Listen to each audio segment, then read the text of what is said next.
an Unspoiled Network podcast. This is Spoil Me, covering Dark, Season 1, Episode 8. As you sow, so you shall reap. In this episode, y'all, I low-key wish somebody had commissioned a voyeur version of this episode, because y'all should have seen my face throughout. I was ready to lose it. Oh my god. Welcome to Spoil Me.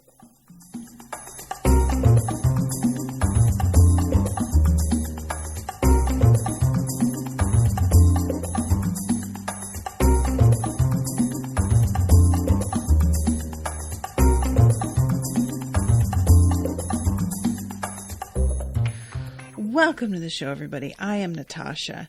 Huge thank you to Michael for commissioning this episode.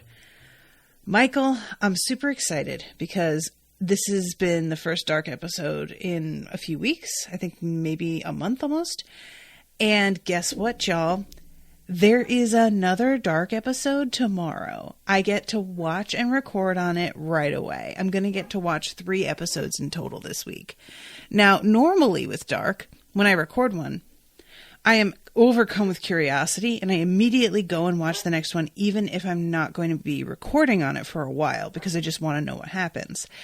This time around, for whatever reason, after recording the last one, I did not immediately go and watch the next one. So it was really exciting when last night I was prepping for today and I went and opened up what was next, expecting to do a rewatch, and then realizing that I had not in fact watched the next one yet. So I pressed play, and I gotta tell y'all, I just was so not ready. Like, I know that it's a thing with the internet to be like, oh, I was unprepared. And that's like a catchphrase for like Marco Shiro, for example. I really love the feeling, because it is so rare nowadays, of being completely blindsided by the direction a story goes into. Like, it isn't, I'm not trying to criticize writers in general for following tropes and stuff. I have said many times that tropes are tropes because they work. The reason that things are done in a certain way a lot of the time is because that can be very effective. And if you're a good writer, whether or not you're following a trope or not, you can still do that well, and it can still be really interesting. Forgive me, my neighbor got a new dog. I don't know if they foster dogs or what, but this dog will not shut the fuck up. But this time around, I've said before that I'm not really sure what the overall goal is supposed to be for a lot of the characters in this story, or what it is that we're heading towards. And I feel like I'm finally starting to zero in on what that is. And I never in a million billion years expected for Ulrich to be going back in time. And it's really silly of me that I didn't expect that, because Ulrich is the only one that's really starting to figure out what's happening here. He's the only one that's paying attention to some of the more obvious clues and taking them kind of at face value, instead of being like, well, obviously time travel's not real, so there must be something else going on. He's somebody who's kind of starting to be like, maybe that is what it looks like actually. And pursues his he is so deeply motivated to find his son that he's willing to take risks other people wouldn't be willing to take, because they aren't, it's not their kid. So I kind of should have seen it coming, that he was going to wind up finding this path and getting to the door. But I just never expected for, I always saw him as because he's the cop, set apart from everybody else who has actually experienced this. I always thought that he was going to wind up being the person who was like suspecting stuff but couldn't prove it, and that somebody else would come to him and show him things, but not that he would stumble upon answers himself. And I have to say, I am absolutely delighted to be wrong. And also the direction that goes once he goes back in time. Yo, did not see that coming either. Whoa, buddy, this shit is getting really real and fucked up, and I do not know what to think. I do not know what to think right now, guys. I genuinely, I'm baffled. I'm baffled. So we're going to go and talk about this episode, but y'all get ready for me to just be like, oh my God, as I talk about this over and over again, because that was pretty much my experience watching it. And it was remarkable because I was sitting next to Owen watching this, and he was like, oh, it's not something that's in English. So I haven't seen the show and I do want to watch it eventually, but I can sit with you and play a game on my handheld, because he got a Nintendo Switch, and not look at the screen. And I won't really get spoiled about what's happening. And I was like, all right, that seems reasonable. And then as I started watching, I kept having these huge reactions that prompted him to look up and look at the screen. And now I'm like worried that he's going to be kind of spoiled. But what can you do? Because, I just kept on being like, oh my God. So this episode starts off with a quote from William Shakespeare: "Hell is empty and all the devils are here." And when we open up, we have gone even further back in time and this is the boy that we had seen with the wound on the side of his face when he woke up in the creepy room with the animal wallpaper. This is Helge. And Helge, I'm waiting half this episode until I start to realize what's going to happen. For Helge to get gripped up by somebody, for him to get snatched. And then it turns out that that's not how this works, because I took it for granted based on the way that based on his injury, and that he is apparently unconscious and wakes up in that room, that he had been taken and put there by somebody specifically for this purpose. And it's seeming more and more like it was circumstantial. He happened to be dumped there. And then he's going to be, that it's sort of bananas to think about the fact that, oh God, I'm getting way ahead of myself. But anyway, okay, so he's riding his bike. We find out later that it's 1953, and there is a policeman driving by him and checking out in his rearview mirror this kid that has pulled off to the side of the road because the roadway is narrow enough right now that they can't pass one another and both be on the road. So he has to get out of the way pretty much. And then we jump to the perspective of the policeman. And again, I just did not think that this was what was happening here. It's Egon. Now, y'all, who did the casting for this fucking show? Because I'll be damned if that isn't a young Egon. What? How? They keep doing this. They keep finding people who are so perfect that it's like, there's witchcraft. Clearly, you did something. Something fucked up is happening. Time travel's real. You went and got them, and you put them in your movie, and you are lying to us all.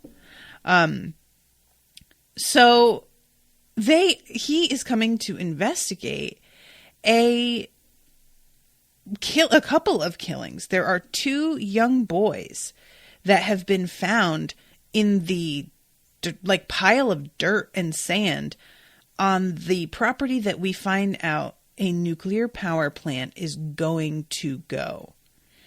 And guys, one of the kids has bright red hair. is this Eric? Is that, he looks so much younger than I thought, but in terms of his hair, it feels like it has to be. So yeah, I don't know. But this moment where he finds these two bodies, the fact that there's two this time really ramped up like the feeling of dread for me in the pit of my stomach. And the police don't know what to make of their clothing because obviously they're wearing clothing from a modern era. And I don't know about the second kid. I don't know who that is. The redheaded one I was assuming was Eric. He might just look small because of like exactly how his body is positioned in the sand. But the other kid looks much younger. And I feel like that has to be the little boy that got taken that was dating Charlotte's daughter, the mute girl. God, I can't remember his name. But yeah, so I think these are both the kids that got taken within like a couple weeks of each other in 2019, or what is it? Supposed to be like 2016 in the show. Cause it was like the first season, which is a few years old at this point. Oh, Michael's here. Hi, Michael. Yasin. Thank you. I would never have remembered that. Yeah, I think that's gotta be him, right? So, okay. I have said before that I have suspected there needs to be some sort of sacrifice of a person in order to expedite the travel of another to the past. If you want more information on what I mean, tough, because I fucking don't know what I mean. All I can tell you is I think there is something about the energy that they are gathering by doing whatever it is they're doing to these children. And it seems like they have to be young. I don't know if that is true or if it just happens to be a lot easier to kidnap a child versus an adult. But Eric wasn't that young, so I wouldn't think he'd be so much easier. But I feel like the fact that Eric disappears and then Yasin disappears, and then we have Jonas going through, and then we have Ulrich going through. I feel like these are the tolls being paid. I do not know what that means. I really genuinely don't. And it's especially strange to me that they each, like everybody's body, when they are being like subjected to whatever this like burn on their face is, they each wind up in the timeline that person goes to, right? So we have his son, Mikkel, who turns up in, I think it's 86, and he is arriving around the same time that they discover what's-his-face's body, his brother's body that is in the present. So it's like they have to switch places or something. And it's almost like they're needing to like create a vacuum of a human life in another time to pull a person through into that vacuum. Does that make sense? Again, completely inventing this. I have no idea if I'm even like remotely on track here. I could be laughably off and you guys are all like snickering, but at the moment, this is the only thing that makes sense for me as to why these kids are found in the opposite time that they actually were. And there is also somebody from our time there to low-key recognize who the kid is if they were to get the chance to see them. Like, you know, it's just a weird, like, I'm saying that, but I don't know that Mikkel would recognize his brother or his father's brother, his uncle, but you know what I mean. So anyway, okay, so these two kids are found, and we find out later that because this was on the property for where the nuclear power plant is going to be, that the dude who is in charge of this power plant construction believes that this is a purposeful conspiracy in order to keep it from being built. And what's so funny about it is, like, you know, the idea that somebody who is worried about the long-term health benefits and, like, problems potentially with nuclear power. Well, I guess it's not supposed to be that, because he thinks it's the folks who are with the coal company. So I guess it's not really like an environmental question. They're just worried about energy competition. But yeah, the idea that they would, like, not only have it be kids, but also have it be kids that are subjected to some weird form of torture. That doesn't line up with your assessment here, dude. Like, you're not really being super logical about this. But yeah, I really do. And I'm going to say this right off the bat.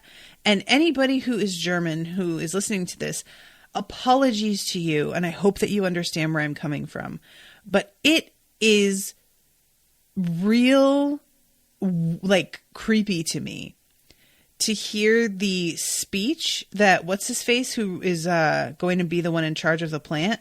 He gives this, like, big speech about energy in front of I think it's supposed to be like, I'm not sure if he's trying to get more investors or if it's just supposed to be like a PR stunt or whatever. But between Egon showing up and he's got the fucking hat and the, like, long coat, he looks like an SS officer. This outfit, the silhouette of it is so similar. And he also has a really dramatic and, like, kind of alien looking face because of how incredibly high his cheekbones are. And he almost looks like elfin in a way, but elfin, like, threatening rather than like, oh, so beautiful.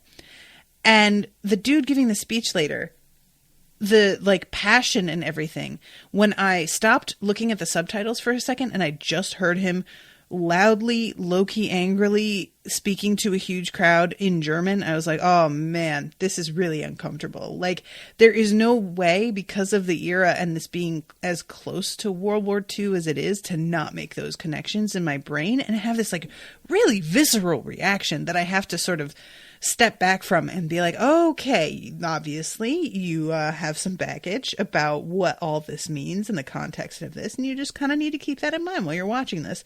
So I wanted to mention it because I do think it's, like, only fair that you all know where my head's at times during this. Let's see. Michael says, also, fun coincidence. Remember Michael's do not open before letter in the first episode? Mikhail's disappearance begins today on November 5th, 2019. Oh shit. Oh shit. Oh shit, Michael. What'd you tell me that for? It's freaking me out. Okay. Oof. I don't know why. That just freaked me out. Normally that kind of thing, like, doesn't bother me, but there's something about this show that, like, gets under your skin like that. So he sees these bodies, Egon does, and he turns and looks, and he sees, you know, baby Helge on the hillside with his bike, and he turns and, like, rides away really quick.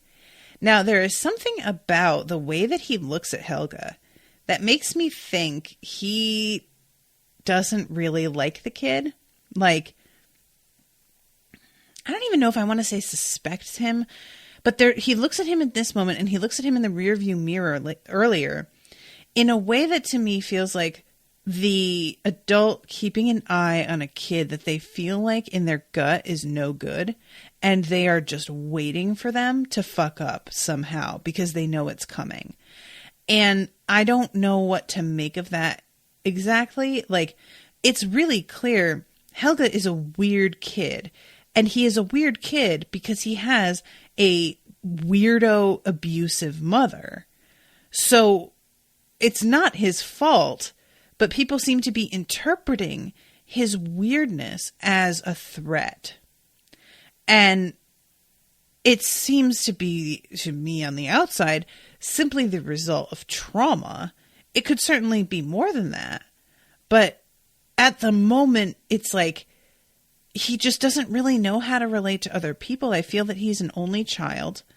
And I don't remember what his father's name is, but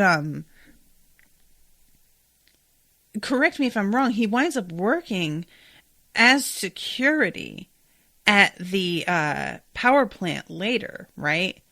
And if he does, I can't help but feel like that has to be a step down from where he expected to go, or where his father expected him to go. If it is indeed his dad who's doing yeah, it has to be, because his father comes home after he's all dirty and his mother makes him undress out in the hall. And his father freaks out when he hears about the bodies being discovered and then heads right down there. So I think that it would have been an expectation that he like inherit the kingdom, for lack of a better way of saying this. And instead it looks like he's just being given busy work, like because he doesn't really feel entirely capable of doing more than that. I am on tenterhooks to find out how much of this his father knows about, because it's clear he's dragging a body later on. Helge knows what the fuck is happening here, but he doesn't like it. He seems to have like fallen into this by accident, I guess.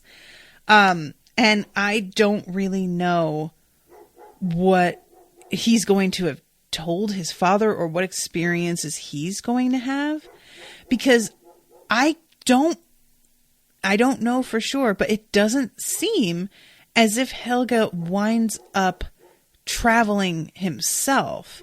He may be used as like a sort of a gopher for whomever is in charge of this, who I guess would be the priest. What's his name? Noah. But otherwise, I don't really know if he winds up going through or back at all. So yeah, we're going to have to wait and see on that. But Egon just seems to have a feeling about this kid. And, you know, we wind up seeing a little bit later on with Ulrich exactly how off base Egon can be. Like, he's so sure that, and I'm, you know, I had been saying that he thinks so, that Ulrich would be capable of killing a child. Well, clearly he is, but this is totally, he thinks that he would be capable of killing his own brother, which is a whole other kettle of fish. This dog, I swear to God, y'all. So he is, Helge is just in this like really awful position where, you know, it feels like so unfair. It really does. The more that you like look at the way people are raised and the absolute garbage that parents pour onto their children, it's a wonder any of us come out the other side as functioning fucking adults. It really is. Like, poor Helge. I don't know if like also the encounter with Ulrich caused brain damage, because it's certainly possible that his faculties would be reduced. But, and that might have been what led to some of his like dementia as well being worse as a senior citizen. Like, he might not have been in the shape that he is when we see him if it hadn't been for this injury. It's so like, guys, okay, so we have after the intro, we have the mysterious stranger who I keep saying is Jonas. I'm not sure of that anymore, but I'm going to keep saying it's older Jonas just because. He is meeting up with this fucking scientist that we saw on the TV talking about time and space, and who wrote that book that Ulrich discovered on the bedside table of Helge's, in Helge's hospital room. And he's talking about the connections between time and space, and we're cutting between that and Ulrich, in the caves, because he has found that other like section of cave, remember? So he discovers this red thread, and follows it. It's the same red thread that Jonah had followed. Finds his way to the doorway and goes through it. Now, guys, again, I really want to emphasize how much, as I was watching this, I assumed he was not going through the door. Again, why would I think that? This guy doesn't know what this door does, and as far as he's concerned, his kid might be on the other side. So, of course, he's fucking going through the door. But I simply did not see a storyline in which he's in the past happening. Oh my God. I just thought of something. What if the age of the kid they're taking for the transfer changes how far back in time you go? Is that something? Because Eric... Well, no, that wouldn't make sense, because then Eric wouldn't wind up in 53 along with Yasin. They're both the same. Yeah, that can't be anything. Never mind. Maybe it has to do with whoever else is traveling through and their age, like, as opposed to the other person's age? I don't know, guys. Guys, I'm spiraling here. Okay, let me get back to the thing. He goes through this door, and what follows is like the most what the fuckery. He comes out and can immediately sense that there is some shit going on, and is walking through the woods and just kind of like feeling like an alien. You can see that there's like this gate that's over the one part of the cave that I don't believe is there in his time. The couches and everything that are supposed to be there are all gone. The path doesn't seem quite as like worn down as it did. And he just sort of looks around and has this expression on his face like he's trying to tell if this is the cave entrance that he thinks it is. Like he seems to be continually sort of trying to recontextualize, maybe this isn't where I think, because that wouldn't make any sense. And then when he like goes out, he goes to the road. And when he reaches the road, it's not fucking paved. And just the expression on his face when he stumbles out onto the road and realizes that there's no fucking asphalt on it. I mean, all of this is just so...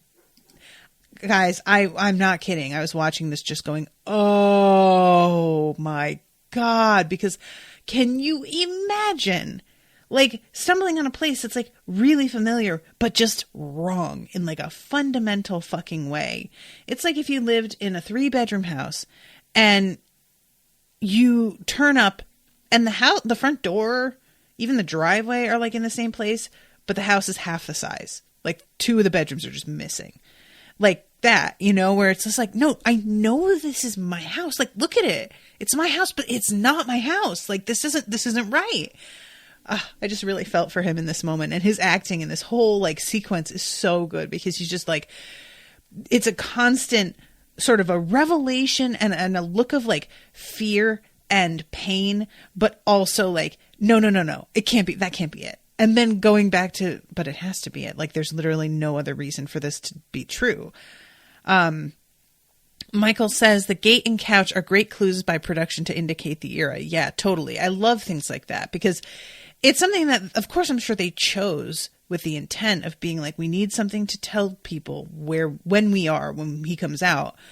But they do feel so natural. They do feel like such like, you know, a development that would, of course, just be, as a place becomes more settled, as the population grows, and this area is less shrouded in mystery and becomes more of a hangout, that's what would happen. So, okay, I'm going to back up a little bit to Egan being told what happened to these 2 boys that they have discovered. Their ears were completely destroyed, and that's not the only strange thing. They both had one around their neck, and this guy gestures to the pan that has the pennies. The coin is from 1986. And both of these men are like, yeah, that's you're full of shit. Is this a joke? And then he says, look at the tag on the collar of their clothes. And it says made in China.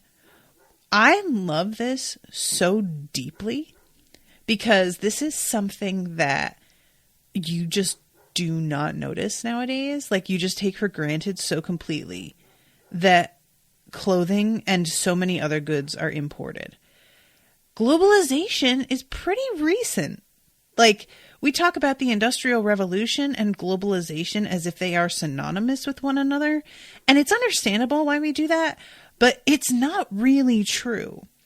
And this is like this moment of them wondering if these kids were like working with the Chinese because of where their clothes come from is really just a beautiful indicator of how different the world is at this time. Especially like the coroner is saying they're not from around here. The boy here looks Mediterranean or maybe Arabian. And I don't know about the redhead. And like, we know that they wind up like, these are German citizens in like living in a town. Like, this isn't, but because of how, you know, I don't know if it's just because of travel being reduced or if it's because we're talking like post-war Germany and maybe a lot of people who were of this race were exterminated. But the fact that this is enough to send up alarm bells for them is also really weird. And then he shows off a tattoo.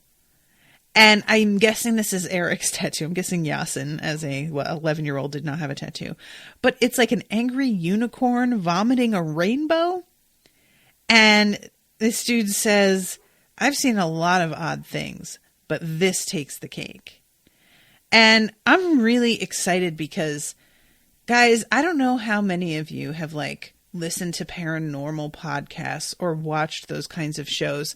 There was one for a long time that was like my mom's particular favorite, done by Art Bell, who I think retired since then. And it was a lot of stories of people who like supposedly encountered folks who, there was all sorts of stuff. There was stuff about ghosts. There was stuff about aliens, but there were a lot of things about time travel and the fact that like people had supposedly found coins from like the future made with metal alloys that weren't being used right now. Just different things like this. And so I love this like being a factor in this section because it's just so frustrating because it would be if you were on like the person trying to prove, yes, time travel is real. You would want to show somebody a coin as irrefutable evidence. Be like, no, look, see? But it is possible to just make a coin and just bullshit people. And so it would be so annoying because you'd be like, oh, this should be enough. And the other person would be like, what do you mean this should be enough? Who knows what the fuck this is? Like, there's no reason for me to buy this. So we go to Helge again. Helge goes to this cabin. Now, I do not remember who this cabin belongs to. And there is a really... It's honestly... I don't know what I was meant to feel when I looked at this, when I watched the way this went down. But Helge's sequence of playing that he is in the war is so upsetting. And it's really like, it makes total sense. It really does. Like, don't get me wrong. It's no different than people like playing video games nowadays and pretend like it really isn't. But knowing what people went through and him imitating like sniper rifles and hiding and then running out to like throw a grenade and then like huddling down again and just generally really like all of his body language and his actions feel so true to life. And so, like, he observed shit. And I don't know, if it was like on film or what, but oh my God, this really fucked my head up. The fact that he was like playing that he was at war. And again, I know this is a thing kids do. I totally get that. And I would really understand talking to a kid and them not getting why you find this upsetting, because as far as they're concerned, this is just a game. And you being like, yeah, but people die. And they're just like, yeah, in real war, which is not what this is. What are you even talking about the two of them in the same sentence for? But as an adult with like the perspective that I have now, it is hard to watch. And especially considering that like he's all alone doing this. This isn't even him like, playing around with his friends and all of them just being like, oh yeah, we're going to play a game together that we're like fighting one another, which for some reason would be less terrible. But the fact that this is him all alone out here pretending to throw a grenade or hiding under a cot over here, like in this bunker, it's awful. I hate it so much. So at this point, he's like in this bunker because he went to this cabin. I don't know exactly why he's here, but he goes down there and he sees written on the wall 5/11/1953 and 9/11/1953. And obviously these are dates that are coming up, I'm assuming. So, or they I don't know, but I don't know how this goes. I don't really know exactly what the date is. But we cut to old Jonas, as I'm going to call him, with the scientist. And he slides across the book, the only 500 copies in total. And he says, you write about the lunar solar cycle in which everything repeats itself every 33 years. And he says, yes, from a cosmic point of view, every 33 years, the cycle of the moon is synchronized with that of the sun. And he says, but the 33 is more than that. We encounter it everywhere. Jesus performed 33 miracles. There are 33 litanies of the angels, Dante's 33 cantos in purgatory, and 33 in paradise. And old Jonas says, and it's the age at which the Antichrist begins his rule. And then we cut right from there to Father Noah standing outside what I believe is Jonas's house, if I'm not mistaken, holding that book with the Celtic knot on the front, the Trinity. And he's sort of smirking to himself. So I feel like we're supposed to be like, okay, he's the Antichrist. Is that like the implication here? But I don't really buy into that sort of like mythology. So I'm not sure where this is going, but I guess we'll see. So Egan is looking out the window and he gets interrupted by his, I don't know what the guy's name is, but it's his colleague who's asking him he's asking his colleague, is that it? Are you born one or do you become one? Yes. He's asking like, how does this occur in somebody? And I think that's the question that so many of us have. And that's part of why, like, I know that personally, I feel like a lot of our culture's obsession with true crime and making tragedies and brutal murders into like entertainment, I find it to be really distasteful and disrespectful and gross. But I do understand that, especially for women, it's like a sort of, there's a bit of catharsis there with like simultaneously exploring something terrible that's a real threat to you and also trying to glean like tips on what went wrong so that you can avoid this happening to you. And there's also the aspect of becoming a little obsessed with serial killers to try and figure out what fucking malfunctioned in them to cause this and how to not let that happen again. And unfortunately, there's no way to do that. I just don't believe that, like, there just isn't. People are like, I think that some people are born missing a piece that they need in order to have empathy. And I think that there are people who are so traumatized by fucked up parents that leads to them like lashing out in other ways. And I don't feel like researching it does anything. I really don't believe it. Like, I just don't. I think there are some things that are way outside of our control as human beings, and that's one of them. And we just need to learn to cope with the fact that people like this exist and will always exist and will always be out there, and we just need to figure it out and stop them if we can. And it's supposed to be part of the thing is like, oh, we're obsessed so that we can figure it out. That way we can like track them down. But I don't know that how much that really helps. And it would be interesting to hear from people, like if there is a lot of evidence that like figuring out the psychology of certain things has really actually led to more apprehensions or not. But part of me just feels like, I don't know. I don't know. So yeah, Egan is just sort of wrapped up in the idea of these kids being killed. And when we cut from this conversation, I can't help but think that he's thinking about Helge. But when we cut from here, we are seeing Helge being bullied and intimidated by a couple of kids. And this is a really awful scene. These kids steal this money that he was given to apparently go pick up a pair of stockings, I think, or something like this.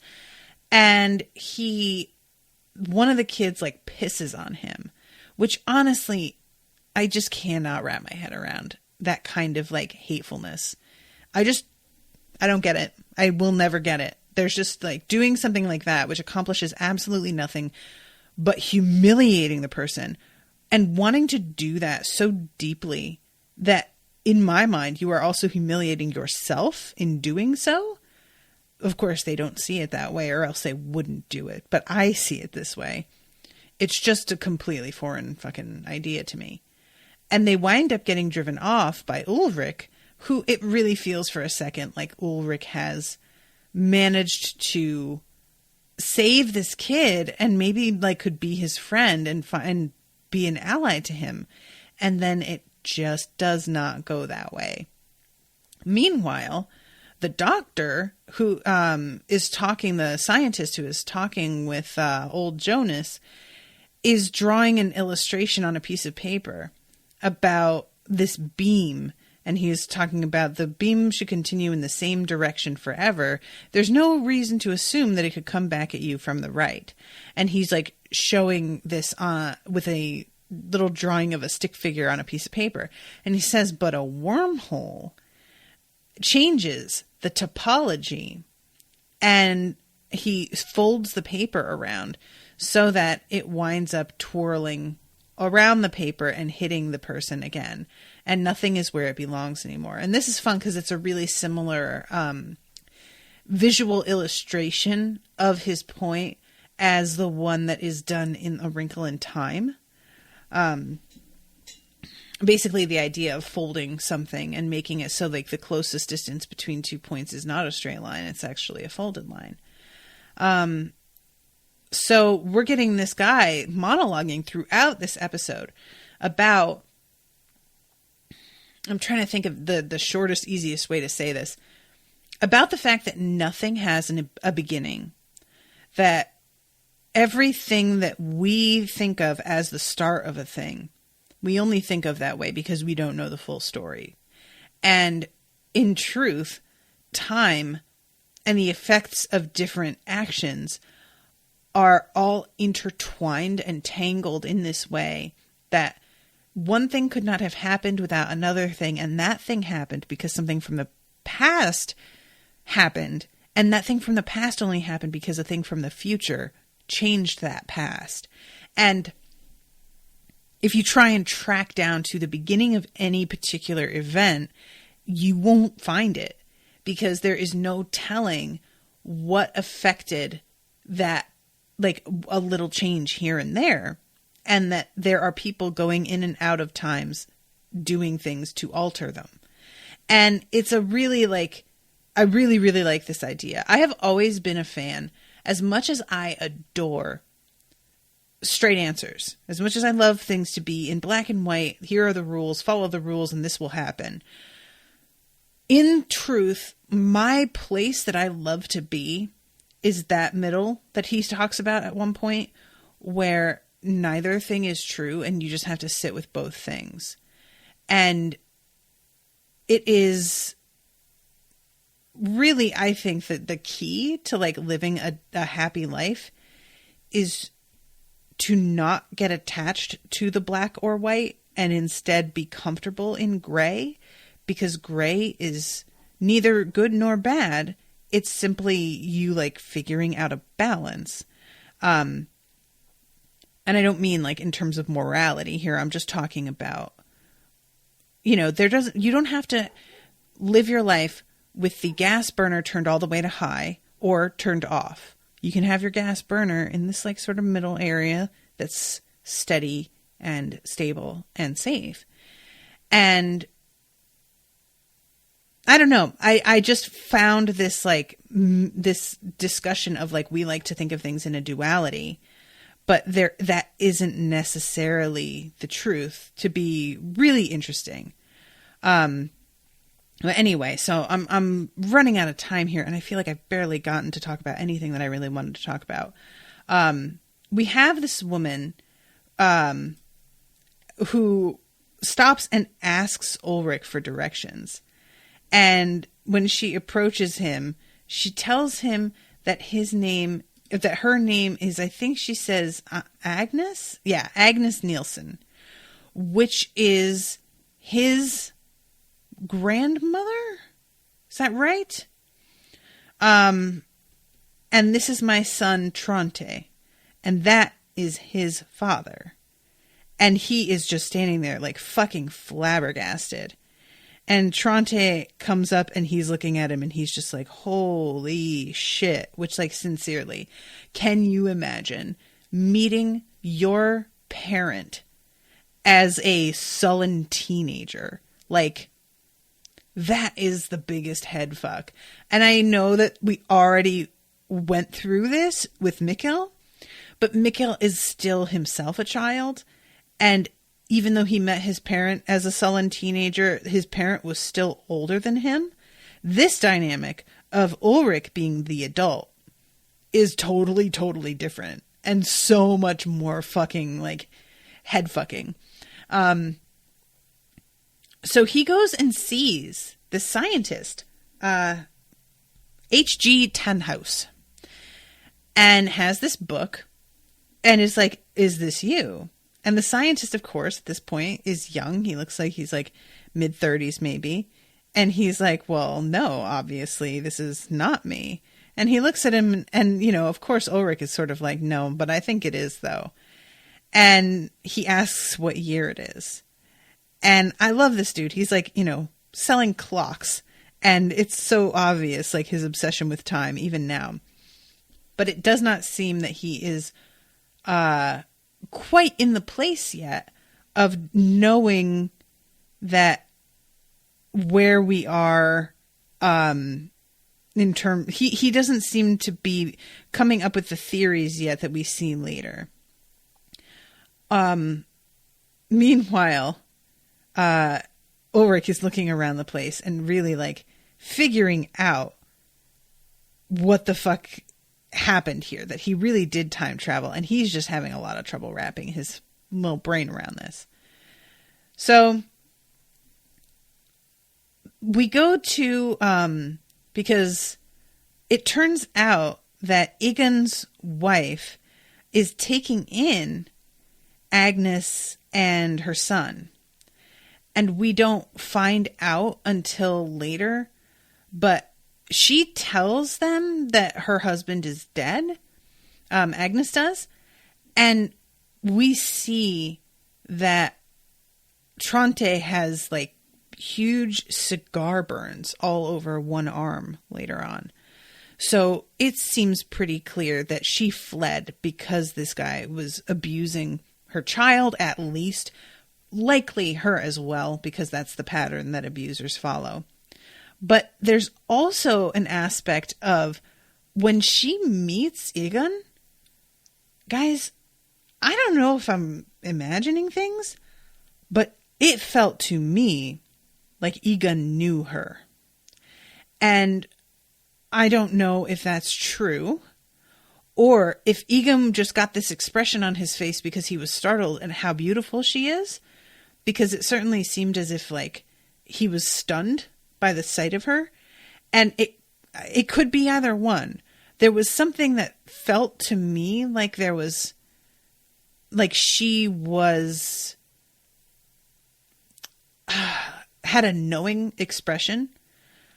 But it could also be that she had a knowing expression because she could tell that he was really impressed with how beautiful she was. Because it's not like women don't recognize when a guy gets that expression a lot of the time.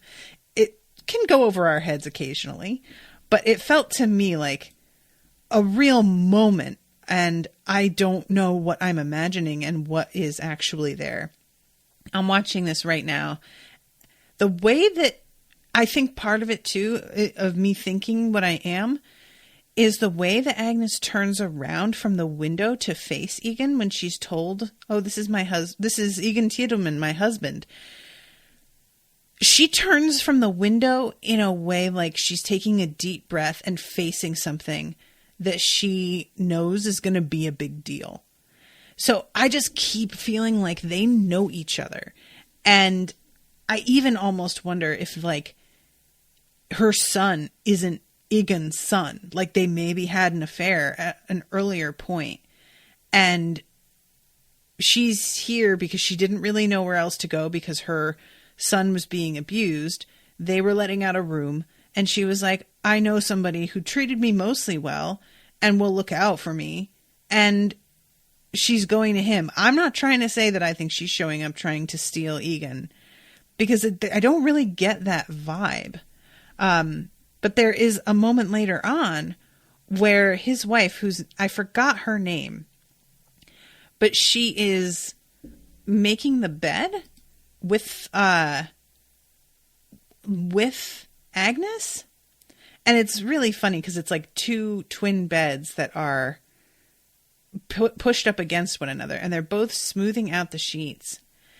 And Agnes sort of strokes his wife's hand in a way that makes his wife stand up straight and really become very self-conscious in a way that Agnes seems completely aware of. She, in my opinion, is low-key coming on to his wife and doesn't really... She seems very confident about it. And his wife, I have no idea. It feels like she's receptive in the way that she responds. Like she's a little... There's a body language to me there of like excitement immediately followed by, oh my God, did I just imagine that? Though I bet I imagined that. And guys, I don't know what any of this means. Truly don't. Like, I'm loving all of these little like human drama moments interspersed with high drama of literal fucking time travel. So we have like the fucking Ulrich going to the police station and demanding to see if one of the kids that they found is his son. He is trying to explain to them that he has a picture, but of course he left his phone and his jacket back at the clockmaker's place.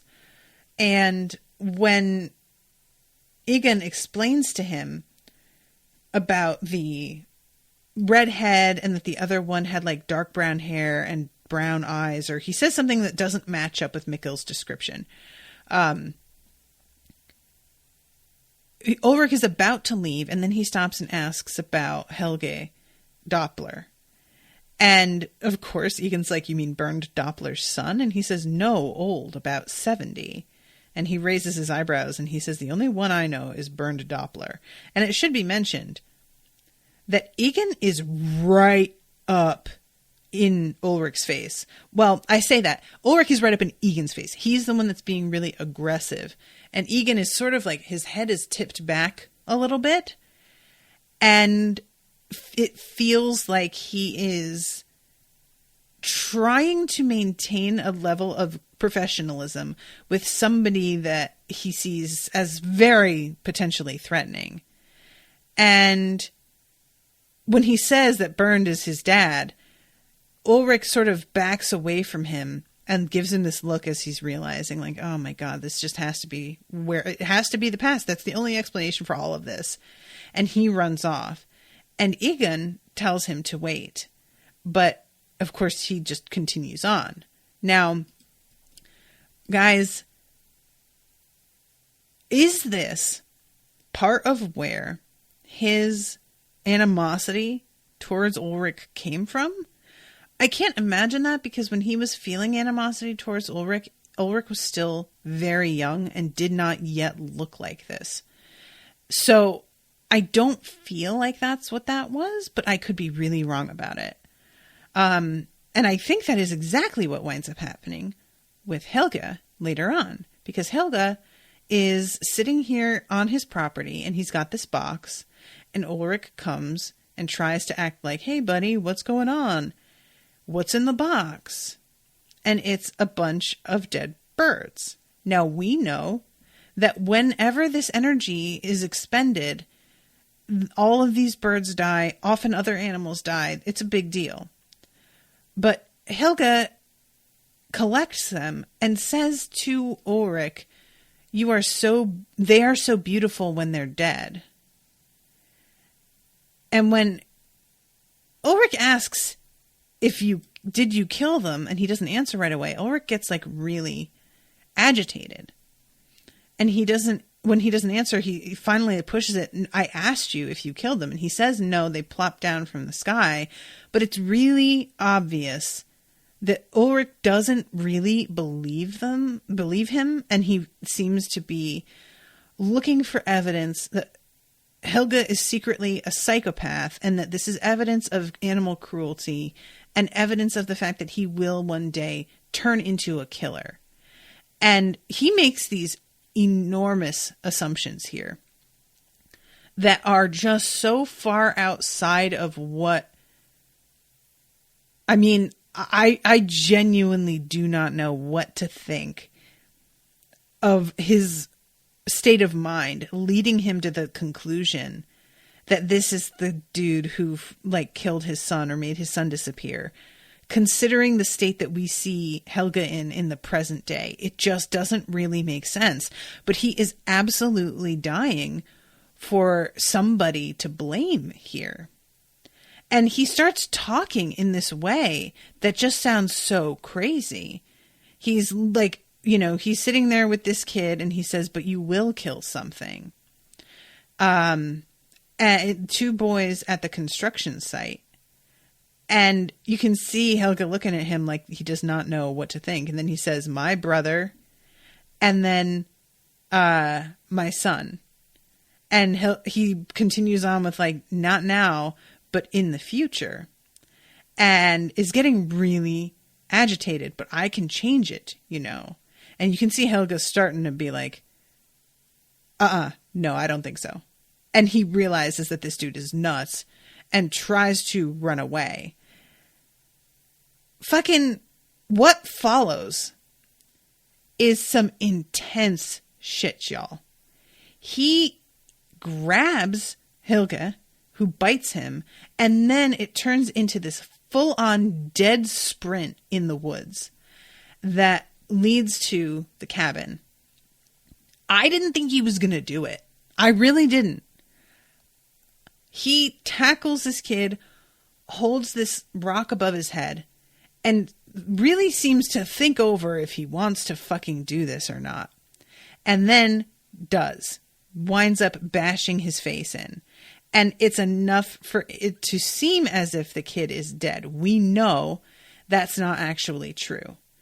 I believe that Ulrich thinks he's dead. I don't think that he stopped himself because he was like, oh, I've made a mistake. I shouldn't have. I think he stopped because he thought he had accomplished what he needed to. And then he drops the rock and gets up and drags this kid's body into that bunker and leaves it there. And apparently the injuries that I had assumed were on him from him either being abducted or from something else, like some other experiment, are just from this. And these scars will stay with him for the rest of his life, which is enormously fucked up. And so what I think is that Ulrich, when he starts like getting up in Helge's face in the present, Helge suddenly remembers, oh my God, you are the dude. You're the one who bashed my face in, and starts to basically have like a heart attack because he's coming to this realization, which is like, I mean, Jesus Christ, how terrifying, right? So, and later on we see Ulrich just like literally, he closes the bunker door and just sits on the ground in front of the bunker, staring at it like he doesn't know what to do now, because it seems like he thinks he accomplished something, like he really did. But if you go back into the present and your son isn't back, you have to know that you fucked up. Of course, we know that he didn't actually he didn't succeed in killing Helge either. So who knows? I mean, as far as we know, but it seems that way to me. And then we have the, and I'm out of time here, but really quickly, old Jonas is asking for the clock repairman to fix his time machine. And the repairman is like, oh, you need to fucking leave. And acts like he doesn't know what he's talking about. I can't do this, yada, yada, yada. But then once Jonas is out, he pulls down from the shelf, like this hidden shelf, a new version of that same machine, and realizes like, oh fuck, maybe I was like way more on point with this whole theory than I thought. It's one of those things where like you allegedly want to accomplish a thing, but when you find out that you did accomplish that thing, then you don't know what to do. It's a dog chasing a car. It's like when Dr. Frankenstein realizes that he has succeeded in bringing a monster to life, and then like just literally runs away, you know?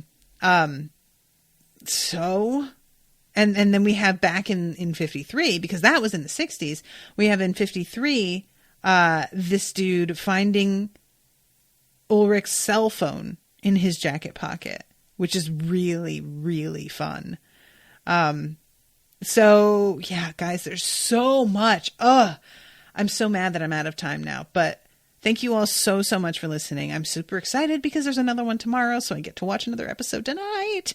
And thank you very much to Michael for commissioning this. I hope y'all are enjoying it and my crazy theories.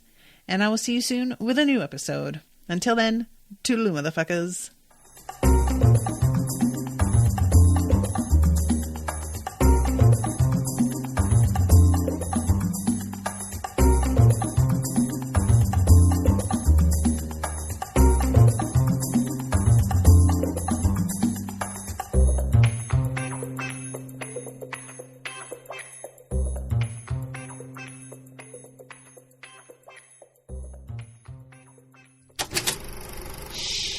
That was an Unspoiled Network podcast.